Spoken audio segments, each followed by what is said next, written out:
Hello friends, welcome to the Hemmings Auctions Week in Review. We're going to jump right to the cars this week, and I'm going to highlight a recent sale, tell you why that car is pretty cool, why you might want another one like it, and if it's a good idea to sell it if you have one as well. The goal here is to convince you to buy or sell a car and hopefully do it on Hemmings Auctions, and I'd like to think I can be pretty convincing when I need to be. I convinced my bosses that I should make YouTube videos in the back of my van, for example, and I'm pretty pleased with that decision. Anyway, let's move on to the cars. First up this week, we're going to talk about Mustangs. Mustang? From the Spanish Mesteño, meaning untamed.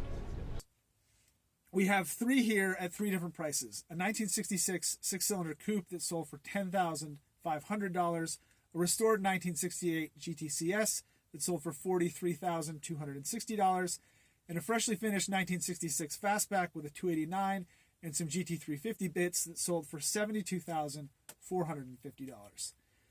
These three Mustangs show the general span of prices in the market. If you want something to just drive and enjoy or start as a restoration project, you can get in at a low price with something like the 66 coupe.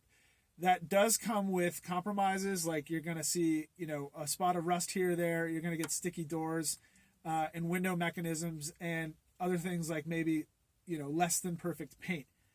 If you jump up into the $40,000 range, which incidentally is the average price for Mustangs at auctions for the last few years, you're going to get a car that doesn't need any work and probably has a recent restoration, just like this 1968 California Special. You'll almost always get a V8 at this price range, and from there, the values depend on condition and equipment. This one, for example, has an automatic, which probably brings the price down a little bit, but the rarity of the California Special, the good condition and extensive documentation more than make up for that. And then at the high end of the Mustang market, you have special editions, resto mods, and extensive restorations like the one on this 1966 fastback. Cars like this, in this example, sweat the details. You get things like the red paint on the underfloor and Carlite logos on the glass, just like factory condition. This one has a ton of new parts and period correct upgrades like GT350 center caps and the fuel filler door, and the Shelby-style tachometer on the interior. If you pay this much, you are either getting a perfect car or something fairly rare. Now, should you sell your Mustang? Over the last 5 years, Mustang prices are pretty stable, which means, there's always a Mustang for sale. There's always a Mustang buyer out there. You are not in a situation where you're waiting for prices to go up or down. So it's basically, sell it whenever you're comfortable getting rid of your car, if that's what you want to do. And if you sell your Mustang, you could get something like this 1969 Oldsmobile 442 Convertible that sold for $28,613. What makes the 442 appealing? It's a little bit off the beaten path. It's still golden era classic muscle, but it's not something you see every day. It also has the Oldsmobile 400 V8, and I think any of the brand specific engines from GM, the reminder that each brand did have its own marquee engine and it wasn't just all Chevy small blocks. I think that's really cool. It's really appealing. And the Oldsmobile specifically is kind of a legendary engine, even if it's the later 400. Should you sell your 442? Again, I'm always going to give you a reason to say yes. And in this case, 442 values fluctuate a lot because not many go up for sale for auction, and the most recent sale has a big influence on that average. But this year, the prices have actually stabilized, and they're just below a high point in June. So right now is a good time to sell your 442 because you can get the right price that you're looking for without worrying about a big swing up or down that might influence what you're asking.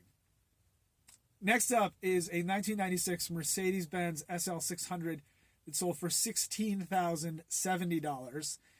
That is almost $110,000 below sticker price. A depreciation rate that costs $1.56 every mile. So there's one appealing point here.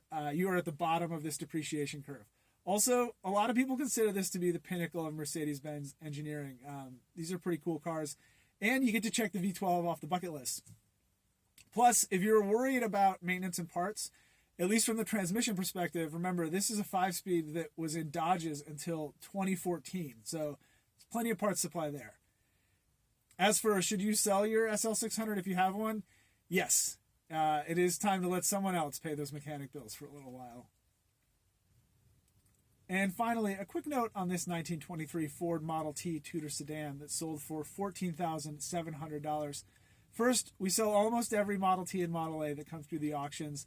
I said that before. It's just a reminder. There are still interest in these cars despite being almost 100 years old. Second, this specific car sold after the auction for $5 more than the asking price. I guess to make it a round number or something. But really, where else are you going to get thoughtful people like that buying your car than at Hemmings? That's all for this round.